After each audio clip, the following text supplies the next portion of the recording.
الحمد لله وكفى وسلام على عباده الذين اصطفى اما بعد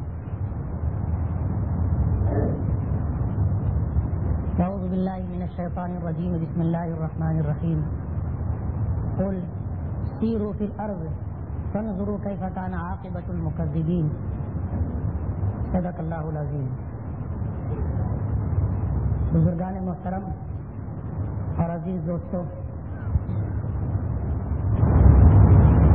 سفر کرنے کے مقاصد مختلف ہوتے ہیں.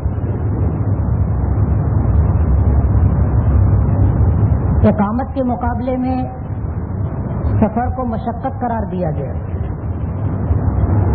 اللہ کے نبی صلی اللہ علیہ وسلم کا ارشاد مبارک ہے کہ السفر قطعۃ من السقر، سفر جہنم کا ایک ٹکڑا ہے، یا یوں کہو کہ عذاب کا ایک حصہ ہے.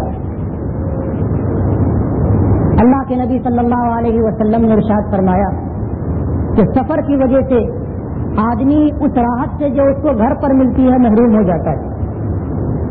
سفر میں ہونے کی وجہ سے وہ کھانا جو اسے گھر پر میسر ہے سفر میں میسر نہیں ہوتا. وہ پینے کی چیز اچھا اور ٹھنڈا پانی جو گھر پر ملتا ہے سفر میں نہیں ملتا. تو گھر کے مقابلے میں سفر مشقت کا حامل ہوتا ہے. اللہ کے نبی صلی اللہ علیہ وسلم نے بلا وجہ سفر کو پسند نہیں فرمایا. بخاری شریف میں آتا ہے کہ من سافر، جو آدمی سفر کرے وقضى نقمته فليتعجل الى اهله، اور سفر کرنے کا مقصد پورا کر لے تو جلد اپنے اہل و عیال کی طرف واپس آ جائے. سفر کرنے کے مقاصد مختلف ہوتے ہیں. بعض سفر نیکی کے سفر ہوتے ہیں اور بعض سفر گناہوں کا سفر ہوتے ہیں. ظاہر بات ہے گناہ کا سفر ہو تو اللہ کی خیر و برکت سے محرومی تو ہے ہی، لیکن اگر نیکی کا سفر ہو تو نیکی اللہ رب العالمین کو پسند ہے. آدمی سفر کرتا ہے تو سفر میں جانے کی وجہ سے شریعت نے اس کے لیے کچھ راحت کے مسائل رکھے. عبادات کی ضمن میں اللہ رب العالمین کی طرف سے یہ سہولت ہے کہ جو نمازیں 4 رکعتیں پڑھی جاتی ہیں سفر میں ہونے کی وجہ سے آدمی 2 رکعت نماز پڑھے، اللہ نے 2 رکعت معاف فرما دی، جسے ہم قصر کہتے ہیں. مگر شرط یہ ہے کہ سفر شرعی ہو، اور سفر شرعی اس سفر کو کہتے ہیں جو کم سے کم 48 میل کا سفر ہو. اس سے کم جو سفر ہوگا وہ شریعت کی نظر میں سفر نہیں ہے، اور اس پر شریعت نے جو اسے راحت دی ہے عبادات کے ضمن میں وہ اسے حاصل نہیں ہوگی. تو اگر شرعی مسافر ہے 48 میل سے زیادہ سفر کر رہا ہے تو شریعت نے اس کے لیے کچھ گنجائش رکھی ہے عبادت کے ضمن میں، وہ یہ کہ 4 نمازوں میں وہ قصر کرے گا، بجائے 4 رکعت کے 2 رکعت نماز پڑھے گا. رمضان المبارک کا روزہ ہو تو اس کے لیے یہ گنجائش ہے کہ اگر وہ روزہ نہ رکھنا چاہے تو اس وقت روزہ نہ رکھے، بعد میں روزوں کی قضا کر لے، اجر و ثواب میں کمی نہیں ہوگی. ورنہ رمضان المبارک کا روزہ اگر کوئی شخص جان بوجھ کر چھوڑ دے تو علماء کی ایک جماعت یہ کہتی ہے کہ ساری زندگی اگر روزہ رکھتا رہے تو رمضان المبارک کے روزے کی خیر و برکت نہیں پا سکتا. لیکن سفر کی وجہ سے اگر روزے کو مؤخر کرتا ہے، ادا نہیں رکھتا بلکہ قضا روزہ رکھتا ہے تو بھی اللہ پاک اسے پورا اجر عطا فرمائے. اب آپ بتاؤ اللہ سے زیادہ رحیم و کریم ذات کوئی اور ہو سکتی جس نے بندوں کے لیے اس قسم کے راحت کے مسائل، سہولت کے مسائل اللہ پاک نے عطا فرمائے. تو نیکی کا اگر سفر ہو تو اس میں اللہ کی طرف سے خیر و برکت ہوتی، لیکن سفر بلا وجہ نہیں کرنا چاہیے. ضرورت ہو آپ سفر کرو. حضرت امام شافعی رحمۃ اللہ علیہ نے سفر کے مسائل میں قدر تفصیل فرمائی ہے. وہ یہ کہ اگر گناہ کا سفر ہو، مثلا چوروں کی ایک جماعت چوری کے لیے نکلی، یا ڈاکو لوگ ڈکیتی کے لیے نکلے، یا اور کسی گناہ کے ارادے سے آدمی اپنے گھر سے نکلے اور سفر میں جائے تو اسے نمازوں میں قصر کرنے کی اجازت نہیں ہے، روزوں کو قضا کرنے کی اجازت نہیں. حضرت امام شافعی رحمۃ اللہ علیہ فرماتے ہیں کہ ایسے آدمی کو شریعت گنجائش نہیں دیتی دیگر ائمہ یہ کہتے ہیں کہ یہ شخص سفر میں نکلا ہے اور شریعت نے ایسی کوئی تفصیل نہیں فرمائی، اللہ کے نبی صلی اللہ علیہ وسلم نے ایسی کوئی تفصیل نہیں ذکر فرمائی جس کی وجہ سے نیکی کے سفر میں تو راحت میسر ہو اور گناہ کے سفر میں شریعت اسے راحت نہ دیتی ہو، ایسی کوئی تفصیل حضور پاک صلی اللہ علیہ وسلم سے منقول نہیں ہے۔ گناہ کا سفر بھی ہوگا تو شریعت اس کو راحت کی گنجائش دے گی، یہ الگ بات ہے کہ یہ جو کچھ اچھا برا عمل کرے گا اس کا ذمہ دار خود ہوگا۔ اللہ کے نبی صلی اللہ علیہ وسلم کا ایک ارشاد مبارک ہے کہ کوئی شخص 3 مسجدوں کے علاوہ کسی اور مسجد کی طرف نیکی کے ارادے سے سفر نہ کرے۔ مسجد حرام، مسجد نبوی اور مسجد اقصی، ان 3 مسجدوں کے علاوہ کسی اور مسجد میں آدمی اس نیت سے سفر کرے کہ میں جاؤں اور اس مسجد میں جا کر نماز پڑھوں تو مجھے اجر و ثواب زیادہ ملے گا، شریعت نے اس سے منع کیا ہے۔ ان 3 مسجدوں کے علاوہ دنیا کی تمام مسجدیں یکساں ہیں، اس کے علاوہ آدمی سفر کرنا چاہے کر سکتا ہے، لیکن ان 3 مسجدوں کے علاوہ کسی اور مسجد کی طرف اس نیت سے سفر کرنا کہ وہاں جا کر نماز پڑھنے میں اجر و ثواب زیادہ ہے، حضور پاک صلی اللہ علیہ وسلم نے منع فرمایا کہ ایسا نہ کیا جائے۔ بعض علماء مسلمانوں کی ایک جماعت اس طرف بھی گئی ہے اس حدیث کی بنیاد پر کہ اللہ کے نبی صلی اللہ علیہ وسلم کے روضہ مبارک کی زیارت کی نیت سے سفر کرنا جائز نہیں، بمبئی کا سفر کرنا جائز ہے اور روضہ مبارک کا سفر، روضہ مبارک کی پر حاضری اور زیارت کی نیت سے سفر کرنا جائز نہیں۔ اور کچھ لوگ اپنی امت محمدیہ میں ایک جماعت اس کی بھی قائل ہے، اور اسی حدیث کی بنیاد پر، جبکہ حدیث کے اندر مسجد کا تذکرہ ہے، قبر مبارک کا تذکرہ نہیں۔ علماء کی ایک بڑی جماعت اور امت کا جمہور طبقہ اس کی مخالفت کرتا ہے، اس لیے کہ اللہ کے نبی صلی اللہ علیہ وسلم نے فرمایا ہے کہ جو شخص میری قبر پر زیارت کے ارادے سے آئے گا اس کے لیے میری شفاعت واجب ہو جائے گی۔ من زار قبری وجبت لہ شفاعتی، جو میری قبر کی زیارت کرے اس کے لیے میری شفاعت واجب ہے۔ اب آپ کی شفاعت کا کون محتاج نہیں ہے؟ میدان محشر میں آپ کی شفاعت کے انبیاء کرام بھی محتاج ہوں گے۔ ہم جیسے گنہگار اور عاصی و نافرمان لوگ تو بدرجہ اولا حضور پاک صلی اللہ علیہ وسلم کی زیارت کے شفاعت کے محتاج ہیں۔ تو آپ نے فرمایا ہے کہ جس نے میری قبر کی زیارت کی اس کے لیے میری شفاعت واجب ہو گئی، اور آپ نے یہ بھی فرمایا کہ کوئی شخص حج کرے اور پھر میری قبر کی زیارت نہ کرے اس نے مجھ پر ظلم کیا۔ اگرچہ روضہ مبارک کی حاضری اور قبر مبارک کی زیارت حج کے اعمال و ارکان میں سے کوئی عمل اور رکن نہیں ہے، اگر کوئی شخص حج کرتا ہے اور مدینہ منورہ حاضری نہ دے، قبر مبارک کی زیارت نہ کرے تو بھی اس کا حج مکمل ہو جائے گا۔ حج سے زیارت کا کوئی تعلق نہیں، لیکن زیارت ایک مستقل نیکی ہے۔ حضور پاک صلی اللہ علیہ وسلم نے اس زمانے میں جب لوگ زمانہ جاہلیت سے زمانہ اسلام میں آئے تھے، شرک کو چھوڑ کر کے، کفر کو چھوڑ کر کے اسلام قبول کیا تھا، اس وقت آپ نے قبروں پر جانے سے منع فرمایا تھا۔ لوگ صاحب قبر کی عبادت کیا کرتے تھے، قبروں کو سجدہ کیا کرتے تھے۔ حضور پاک صلی اللہ علیہ وسلم نے شرک کی بنیاد ختم ہو جائے اور دل میں شرک کا شائبہ تک نہ رہے ان لوگوں کو جو پہلے یہ عمل کیا کرتے تھے، جب اسلام قبول کیا حضور نے فرمایا کہ قبروں کی زیارت مت کیا کرو۔ لیکن جب حضور پاک صلی اللہ علیہ وسلم کے فیض صحبت اور آپ کے ساتھ رہنے کی وجہ سے اور رہنے کی برکت سے اللہ پاک نے جب شرک سے اور کفر سے ان لوگوں کو بالکل پاک کر دیا تو حضور نے فرمایا کنت نہیتکم عن زیارت القبور الا فزوروها، میں نے تمہیں قبروں کی زیارت کرنے سے منع کیا تھا، اب تم زیارت کیا کرو۔ عورتوں کے لیے آج بھی ممانعت باقی، عورتوں کے لیے آج بھی قبر پر جانا منع ہے، حضور پاک صلی اللہ علیہ وسلم نے اس سے منع فرمایا۔ دنیا میں صرف نبی کریم صلی اللہ علیہ وسلم کی قبر مبارک پر عورت جا سکتی ہے، بس اس کے علاوہ کسی اور کی قبر پر جانا اس کے لیے منع ہے۔ حدیث میں آتا ہے کہ اگر کوئی عورت قبر کی زیارت کے لیے یا قبر کی زیارت کے ارادے سے سفر پر نکلتی ہے حضور کی قبر کے علاوہ، تو جس وقت گھر سے نکلتی ہے اس پر لعنت برسنے لگ جاتی. کسی کی قبر کی زیارت اور حاضری عورتوں کی اس کی اجازت نہیں. مردوں کو تو اس کی اجازت ہے. حضور نے فرمایا کہ میں نے تمہیں پہلے منع کیا تھا قبروں پر جانے سے، اب تم جایا کرو، قبروں کی زیارت کیا کرو. اور اس لیے کہ یہ آدمی کو اپنی موت یاد دلاتی. قبرستان آپ چلے جاؤ، کیسے کیسے صاحب کمال، اللہ کے مقرب اور نیک بندے، اور کیسے کیسے باکمال لوگ جو دنیا کے اندر مختلف علوم و فنون کے اندر کمال رکھتے تھے، بڑے بڑے مالدار، بڑے بڑے صاحب حسن و جمال اور بڑے بڑے ماہرین فن دنیا میں آئے اور آج پیوند خاک ہو گئے. دنیا سے اپنی عمر پوری کر کے اللہ کی جوار رحمت میں پہنچ گئے، آج قبروں میں ہے، کوئی پرسان حال نہیں.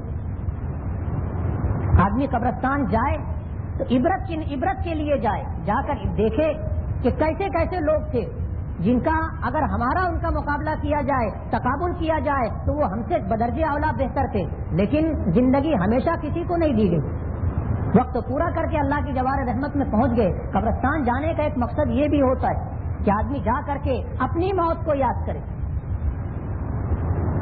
اور جس شخص کو اپنی موت یاد ہو اور جس شخص کو آخرت کا استحضار نصیب ہو، وہ شخص دنیا میں اللہ کی نافرمانی نہیں کرتا. جسے اس بات کا احساس ہو کہ مجھے مرنا ہے، اور اس بات کا احساس ہو کہ کل آخرت میں خدا کے سامنے کھڑے ہو کر کے اپنے کیے ہوئے اعمال کی جواب دہی کرنی ہے، وہ آدمی اللہ کی نافرمانی نہیں کرتا. گناہ کرنے کے وقت اس کے قدم رک جاتے ہیں، اس کا ہاتھ رک جاتا ہے، ارادے ہمت چھوڑ دیتے. شرط یہ ہے کہ آخرت کا استحضار ہو. تو شریعت نے سفر کی اجازت دی، اور خاص طور پر 3 مسجدوں کی طرف سفر کرنا حضور پاک صلی اللہ علیہ وسلم نے پسند فرمایا ہے. ایک تو مسجد حرام جہاں ایک نماز کا ثواب 1,00,000 نمازوں کے برابر، مسجد نبوی جہاں ایک نماز کا ثواب 50,000 نمازوں کے برابر، اور بعض روایتوں میں آتا ہے کہ 5,000 نمازوں کے برابر. اور تیسری مسجد مسجد اقصی جہاں ایک نماز کا ثواب 25,000 نمازوں کے برابر یا 1,000 نمازوں کے برابر. یہ 3 مسجدیں تو ایسی ہیں جسے اللہ نے خاص طور پر یہاں کی حاضری کو باعث اجر، باعث خیر و برکت قرار دیا ہے.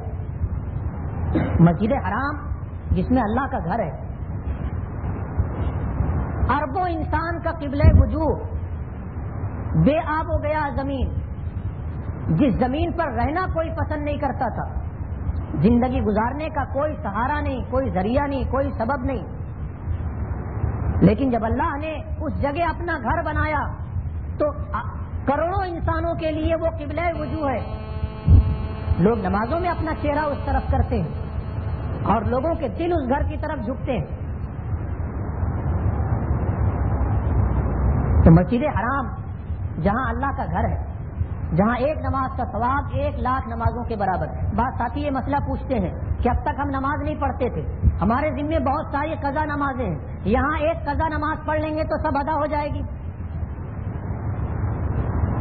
ایک نماز کا ثواب 1,00,000 نمازوں کے برابر. میرے ذمے 10,000 ظہر کی نماز باقی، میں اگر ایک ظہر کی نماز قضا پڑھ لوں تو سب ادا ہو جائے گی. مسئلہ یہ ہے، ایک ہے ادا اور ایک ہے اس کا اجر و ثواب. اگر آپ کے ذمے 10,000 نمازیں باقی ہیں تو ان 10,000 نمازوں کا ادا کرنا آپ کے ذمے ضروری ہے. ایک ہے اجر و ثواب. جیسے وہ حدیث آپ نے سنی ہوگی کہ اگر کوئی شخص 3 مرتبہ سورہ اخلاص پڑھ لے، قل هو اللہ کی سورت 3 مرتبہ پڑھ لے تو ایک قرآن پڑھنے کا ثواب ملتا ہے. سنا ہے؟ ایک آدمی پورا قرآن پاک پڑھے اور ایک آدمی 3 مرتبہ قل هو اللہ پڑھے، دونوں کا ثواب برابر ہوگا؟ بولو نا. حالانکہ حدیث میں آتا ہے کہ ایک آدمی اگر 3 مرتبہ قل هو اللہ کی سورت پڑھ لے اسے پورا قرآن پاک پڑھنے کا ثواب ملے گا. اب ایک آدمی ایک مہینے میں پورا قرآن پاک پڑھتا ہے، روزانہ کا معمول ہے، نماز سے پہلے کچھ پڑھ لیتا ہے، نماز کے بعد کچھ پڑھتا ہے، ایسے دن بھر میں ایک پارہ پورا کرتا ہے، پورے مہینے میں ایک قرآن پاک ختم کرتا ہے، اور ایک آدمی 2-4 منٹ میں 3 مرتبہ قل ہو اللہ پڑھ لیتا ہے، دونوں کا ثواب برابر ہوگا؟ نہیں، دونوں کا ثواب برابر نہیں ہو سکتا، اور اس لیے برابر نہیں ہو سکتا، علماء نے فرمایا ہے کہ کسی نیکی کا ایک ثواب اصلی ہوتا ہے اور ایک ثواب فضلی ہوتا ہے، اللہ اپنے فضل سے دیتے۔ 3 مرتبہ اگر کوئی شخص سورہ اخلاص پڑھتا ہے تو سورہ اخلاص پڑھنے پر جو ثواب اصلی ہے وہ پورے قرآن پاک کے پڑھنے کے مقابلے میں کم ہے اور بہت کم ہے، لیکن اللہ اس پر جو ثواب فضلی عطا فرماتے ہیں اپنے فضل سے وہ اتنا ہوتا ہے کہ اس قرآن پاک کے ثواب اصلی کے برابر ہوتا ہے۔ ایک آدمی پورا قرآن پاک پڑھے، اس کا جو ثواب اصلی ہے اس کے برابر سورہ اخلاص کا ثواب فضلی ہوگا، اور پورا قرآن پاک پڑھنے پر جو ثواب فضلی ہے یعنی اللہ جو اپنے فضل سے عطا فرمائے گا اس کا کوئی حد و حساب نہیں۔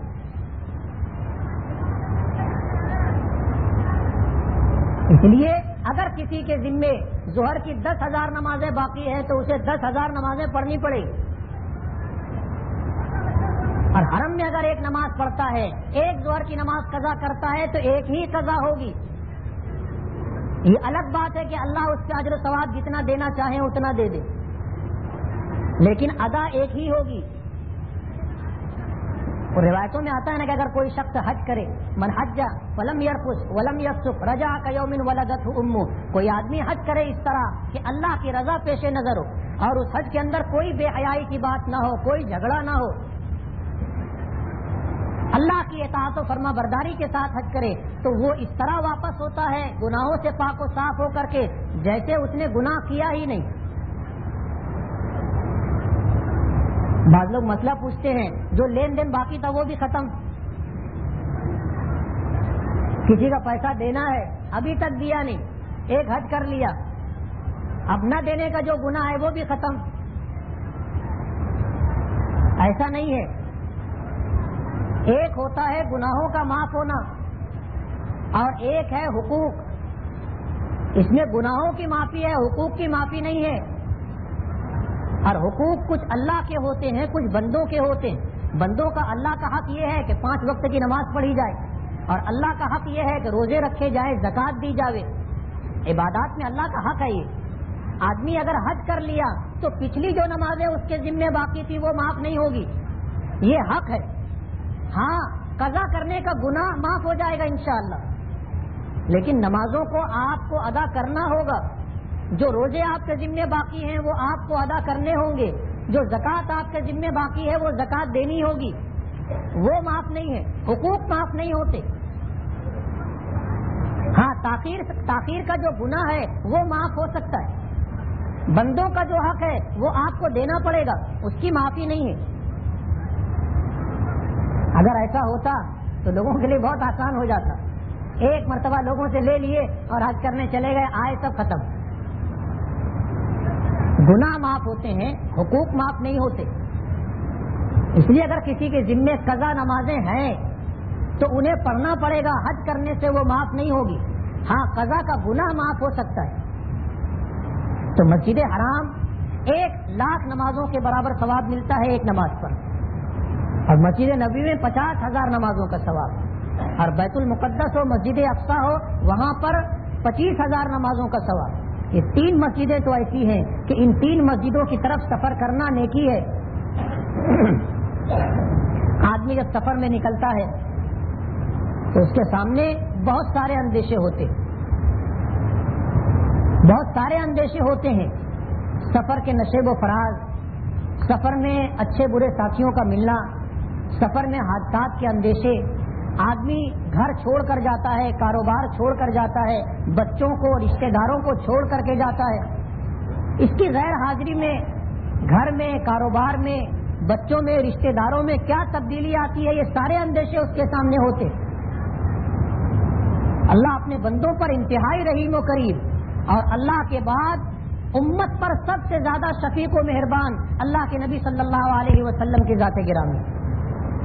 نبی اپنی امت کا سب سے بڑا خیر خواہ ہوتا ہے، اور نبی کو اپنی امت سے، اولاد سے زیادہ لگاؤ ہوتا ہے. اسی لیے جب آدمی سفر میں نکلتا ہے تو یہ سارے اندیشے اس کے سامنے ہوتے. اللہ کے نبی صلی اللہ علیہ وسلم نے ان موقعوں پر جو دعائیں بتائی ہیں، ان دعاؤں کی اصل لذت تو عربی جاننے والا ہی سمجھتا ہے.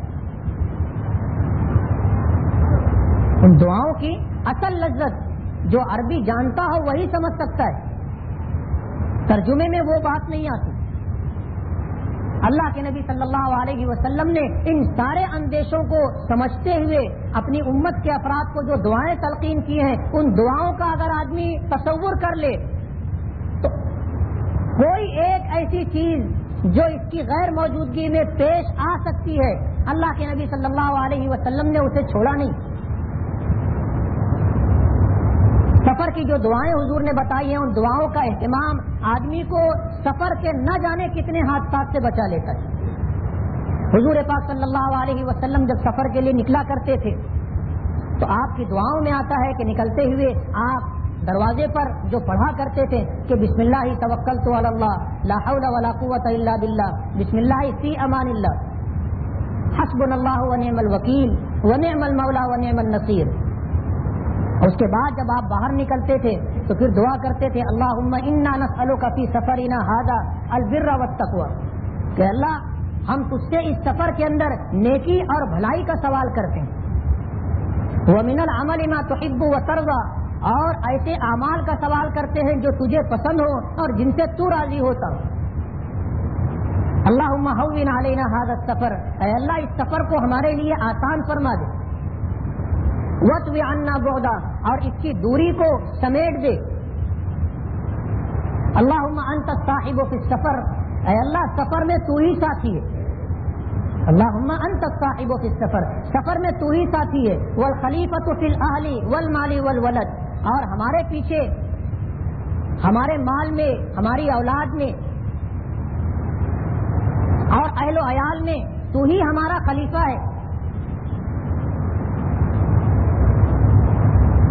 اللہم انا نعوذ بک من وعثاء السفر، اے اللہ سفر کی گھبراہٹ سے اور سفر کی وحشت سے میں تیری پناہ مانگتا ہوں.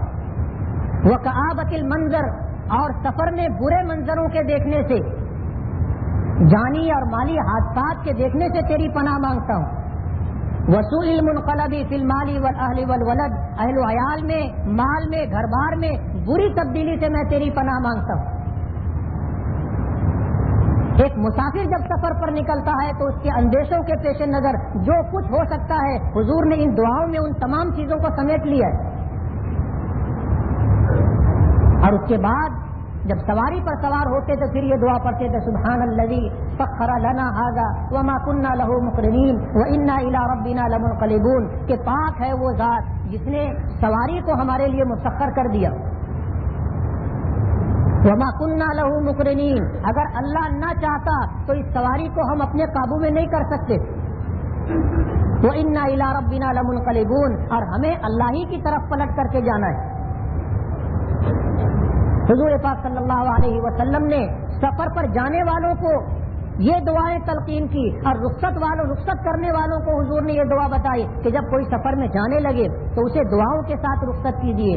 یوں کہو کہ استودعکم اللہ دینکم وامانتکم وخواتیم اعمالکم زودکم اللہ بالتقوی ومن العمل ما تحب وترضى. استودعکم اللہ دینکم، میں تمہیں اللہ کے سپرد کرتا ہوں. ایک مسافر جانے لگے تو جو لوگ رخصت کرتے ہیں وہ اسے دعا دیں کہ ہم تمہیں اللہ کے سپرد کرتے ہیں، تمہارا دین، تمہارے اعمال اور تمہاری امانت اللہ کے سپرد کرتے. وخواتیم اعمالکم، اور تمہارے اعمال کا حسن خاتمہ اللہ کے سپرد. زودکم اللہ بالتقوی، اللہ تمہیں اس سفر کے اندر تقوی کی توفیق عطا فرمائے اور ایسے اعمال کی توفیق دے جو اللہ کو پسند ہو اور جن سے اللہ راضی ہوتا ہو. اور جب حضور پاک صلی اللہ علیہ وسلم سفر سے واپس آتے تھے تو ان دعاؤں کے ساتھ آپ یہ بھی پڑھا کرتے تھے کہ آئبون تائبون عابدون لربنا حامدون صدق اللہ وعدہ ونصر عبدہ وحزم الاحزاب وحدہ. آئبون، ہم پلٹ کر کے آ رہے ہیں، پلٹ کر کے آنے والے. تائبون، ہم اللہ کی بارگاہ میں توبہ کرنے والے ہیں. عابدون اللہ ہی کی عبادت کرنے والے ہیں، لربنا حامدون اپنے پروردگار کی تعریف کرنے والے ہیں۔ صدق اللہ وعدہ، اللہ نے اپنا وعدہ سچا کر دکھایا۔ وَنَصَرَ عَبْدًا اور اللہ نے اپنے بندے کی مدد فرمائی۔ وَهَزَمَ الْأَحْزَابَ وَحْدًا اور دشمنوں کے اور شیطانوں کے لشکر کو تنے تنہا اللہ نے شکست دی۔ حضور پاک صلی اللہ علیہ وسلم جب سفر سے واپس آتے تھے تو سب سے پہلے مسجد میں تشریف لے جاتے تھے اور مسجد میں جا کر کے پہلے 2 رکعت نماز شکرانہ ادا کیا کرتے تھے کہ سفر میں ہم لوگ نکلے تھے اور اللہ نے عافیت کے ساتھ سارا سفر طے کروا دیا اور عافیت کے ساتھ اپنی بستی اور اپنے اہل وعیال اور اپنوں میں واپس فرمایا۔ مسجد میں آ کر 2 رکعت نماز شکرانہ ادا کیا کرتے تھے اور پھر دعا وغیرہ کرنے کے بعد گھر تشریف لے جاتے تھے۔ حضور کی عادت شریفہ یہ بھی تھی کہ اگر رات کو گھر آئیں، رات کو اگر بستی میں پہنچیں تو رات کو گھر نہیں جاتے تھے، رات مسجد میں قیام کیا کرتے تھے۔ اور اس کی حکمت و مصلحت جو آپ نے ذکر فرمائی ہے حدیثوں میں ملتی۔ اگر پہلے سے گھر والوں کو خبر ہو کہ مسافر آ رہا ہے تو علماء نے لکھا ہے کہ اگر پہلے سے گھر والوں کو پتا ہو کہ یہ رات میں پہنچیں گے تو آدمی بستی میں پہنچنے کے بعد مسجد میں حاضری اور نماز کے بعد رات گھر جا سکتا ہے، منع نہیں۔ لیکن اگر گھر والوں کو پتا نہیں ہے کہ کس وقت آئیں گے، رات میں یا دن میں یا کب آئیں گے پتا نہیں ہے، اور آدمی بستی میں پہنچ گیا تو پھر مسجد جائے، مسجد میں نماز پڑھے اور رات مسجد میں قیام کرے، اور دن ہو تو گھر پہنچے، رات میں گھر نہ جاوے۔ حضور پاک صلی اللہ علیہ وسلم کی عادت شریفہ یہی تھی۔ حالانکہ حضور پاک صلی اللہ علیہ وسلم کے ازواج مطہرات کے حجرے مسجد سے لگے ہوئے تھے۔ جن لوگوں نے آج کی مسجد نبوی دیکھی ہے انہیں اس بات کا علم ہونا چاہیے کہ جہاں آپ کی قبر مبارک ہے یہ حضرت عائشہ رضی اللہ تعالی عنہا کا حجرہ تھا، اور ازواج مطہرات کے حجرے اس طرح لائن سے تھے، اور آپ کے قبر مبارک کے آگے جو 4-5 صف لگتی ہے یہ پوری صف لائن سے ازواج مطہرات کے کمرے تھے۔ مسجد پہلے چھوٹی تھی۔ حضرت عمر رضی اللہ تعالی عنہ نے اپنے زمانے خلافت کے اندر ازواج مطہرات کے حجروں کو بھی مسجد میں شامل فرما لیا، ورنہ یہ پہلے گھر تھے مسجد سے لگے ہوئے تھے اور ازواج مطہرات کے تھے۔ حضور کبھی رات میں واپس آتے تھے تو مسجد نبوی میں سوتے تھے، گھر نہیں جاتے۔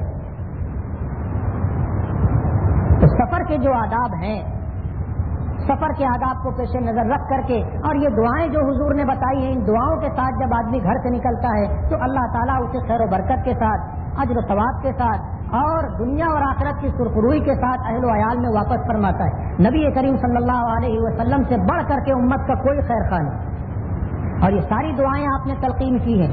آج امت حضور کی اتنی خیر خواہی اور محبت کے باوجود اور حضور کی محبت کا دم بھرنے کے باوجود جو دعائیں حضور نے بتائی ہیں ان دعاؤں کو ہم پڑھتے نہیں۔ ہم میں سے کتنے ایسے ہوں گے جنہوں نے کبھی یہ دعا سنی بھی نہیں ہوگی، کتنے ایسے ہیں جن کو یاد بھی نہیں ہوگی، اور کتنے ایسے ہیں جن کو یاد ہوگی سفر میں پڑھتے بھی نہیں ہوں گے۔